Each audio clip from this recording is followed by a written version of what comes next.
সমস্ত আবু বকররা দাঁড়ায় যাবে, তার সত্যবাদীদের সাথে যারা সত্যবাদী ছিল তারাও দাঁড়িয়ে যাবে, কারণ আমি আবু বকরের অনুসারী। আবু বকর বলবে এরা আমার অনুসারী, আল্লাহ বলবেন আমি তো এই আবু বকরদেরকে ডাকি নাই, এই সিদ্দিক আবু বকরের সাথে যারা সত্যবাদী ছিল তাদেরকে ডাকি নাই, তোমরা বসে যাও। আবু বকর বলবে আল্লাহ আমার সাথে যারা সত্যবাদী সত্যপথে যারা ছিল, আমার আবু বকরের নামের সাথে যারা ছিল, আজ কিয়ামতের কঠিন ময়দানে আমার সিদ্দিকের সাথে যারা ছিল, সত্য কথা যারা বলছে, সত্য পথে যারা চলছে, আবু বকরের নাম সে তারাও দাঁড়ায় গেছে, আবু বকর দাঁড়ায় গেছে, আমার নামের সাথে যারা দাঁড়াইছে এদেরকে ছাড়া আজকে আমি জান্নাতে যাব। আল্লাহ তাদেরকে একসাথে জান্নাতে দিন। এক ইহুদি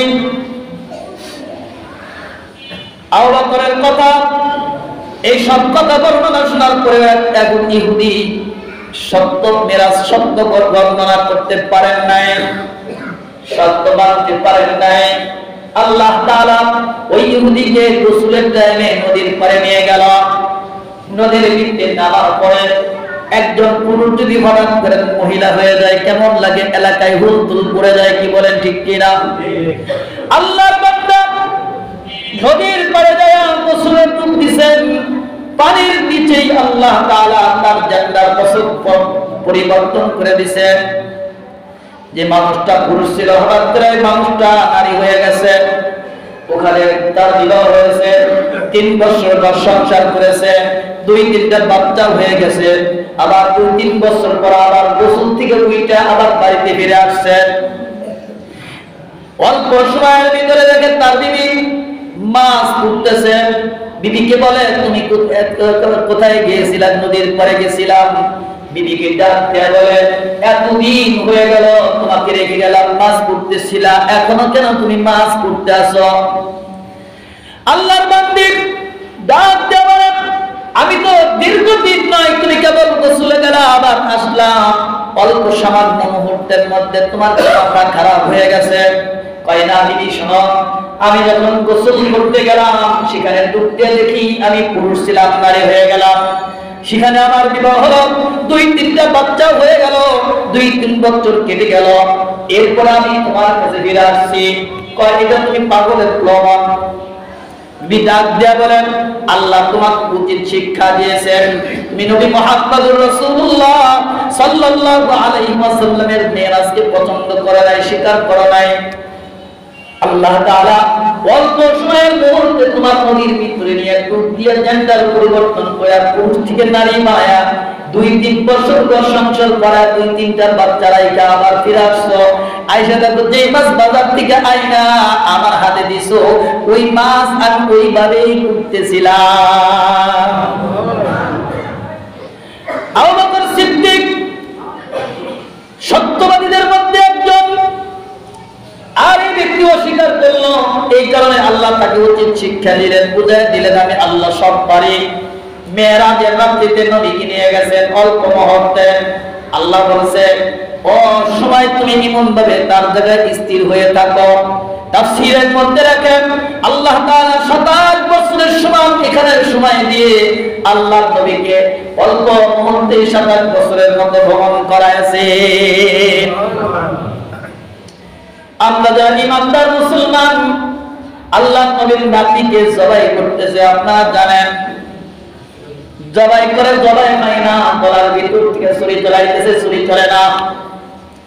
ইমন মহত্তেও হাসান আর হুসাইনের এই হুসাইনকে যে জবাই করতেছে, হুসাইন বলে আমাকে জবাই করতে পারবা না, কারণ হলো একটাই, আমি হুসাইনের পুরা দেহের মধ্যে কোন জায়গা নাই নবীর হাত পড়ে নাই, নবীর চুমা পড়ে নাই, কিন্তু একটা জায়গায় নবীর চুমা পড়ে নাই, ওই একটা জায়গায় তুমি যদি ছুরি দিয়ে কাটো তাহলে আমাকে জবাই করতে পারবা।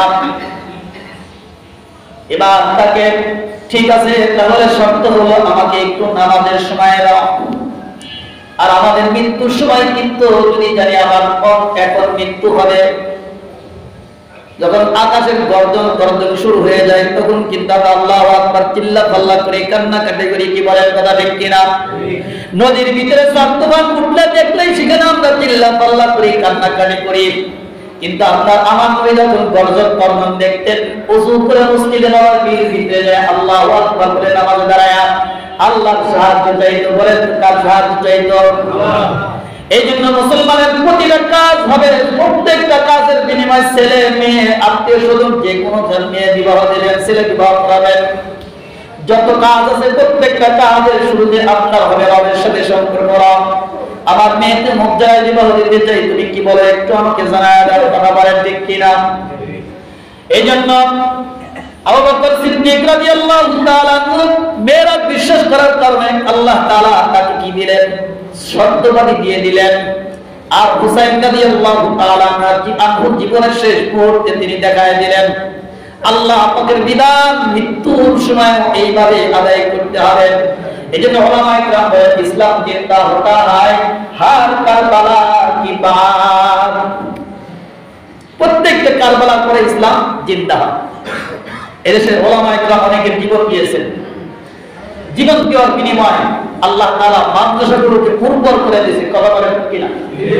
ব্রাহ্মণবাড়িয়া, ঢাকা, হাটাজারি মাদ্রাসায় কত 15-16 বছরে কম হাফেজ আলেম মারা যায় না গুলিতে। কি বলেন কথা ঠিক কিনা? আল্লাহ তাআলা এদের রক্তের বিনিময়ে আবার মাদ্রাসার ছাত্রগুলোকে আল্লাহ নতুন করে বাড়ায় দিয়েছে। এজন্য আমি যে কথা বলতেছিলাম, হুসাইন রাদিয়াল্লাহু তাআলা বলে জব করবা, একটা শর্ত আছে, আমার এই জায়গায় জব করবা, এই জায়গা ছাড়া জব করতে পারবা। হযরত হুসাইন রাদিয়াল্লাহু তাআলা নামাজ পড়ার অনুমতি চাইলেন, নামাজ পড়লেন, হয়তো আসরের সময় ছিল, নামাজ পড়লেন আর জব করলেন। জব করে উম্মতকে বুঝাইলেন, ও উম্মতেরা, আমার নানা উম্মতেরা শুনো, মৃত্যুর আগ পর্যন্ত নামাজ ছাড়বা না। আমার নানা মেরাজে যায় তোমাদেরকে শিক্ষা দিয়েছেন 5 ওয়াক্ত নামাজ পড়লে 50 ওয়াক্ত নামাজের সওয়াব। কি বলেন ঠিক কিনা? আর এই শিক্ষা দিয়ে তোরে চলবা না। মৃত্যুর সময় তোমার গুনাহ হয়ে গেছে, অসুস্থ হয়ে বিছানার মধ্যে কাঁদতেছো, এমন মুহূর্তে তুমি ওই সময় আল্লাহকে ভুলবা না। যদি আল্লাহকে না ভুইলা ওই সময় আল্লাহকে ডাক দাও, আল্লাহ খুশি হইয়া তোমার মৃত্যুটা ঈমানের হালাতে দিতে পারে। কি বলেন ঠিক কিনা? সবথেকে সৌভাগ্যবান যার মৃত্যুর সময় ঈমানের সাথে হয়। কি বলেন কথা ঠিক কিনা? এইজন্য আমি আপনাদেরকে বলতে চাই, আজ থেকে এই মেরাজের ঘটনা যারা শুনলাম